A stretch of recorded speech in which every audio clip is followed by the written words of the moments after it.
Yeah, that's right. So people from all across Baltimore and all across the state were here tonight to pay tribute to victims and survivors of that attack last year, and a powerful show of support and remembrance.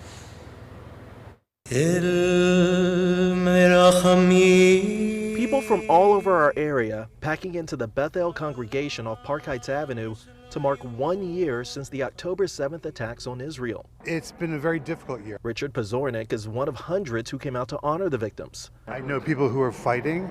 I don't know anyone who was lost personally, but as a Jew, we are all family.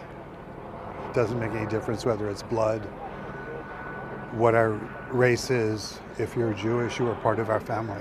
There was music, prayer, and stories from people in Israel when the attacks happened. Let's honor the 1,200 Israelis, babies, children, teen, women, men, and elderly who were raped, burned, slaughtered, and mutilated by Hamas. Governor Wes Moore and First Lady Dawn Moore also attended the event, along with other Maryland leaders. Tonight we're coming together as a community to be together, to support each other, and to focus on our both memory and our resolve for keeping the Jewish community strong into the future. Andrew Kushner is the president and CEO of the Associated Jewish Federation of Baltimore, one of the groups that hosted the service. He says the event is about more than just remembering, it's about solidarity and resilience. It's hard to put into words just how much pain people feel in their hearts and in their souls about what happened a year ago.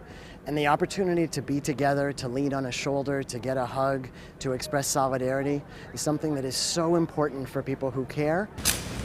As they remember the victims of that tragedy, they're also hoping for a better future. We want people to understand that there is deep pain in the community, that we are lovers of peace, and we very much want the hostages released, and we want the war to end.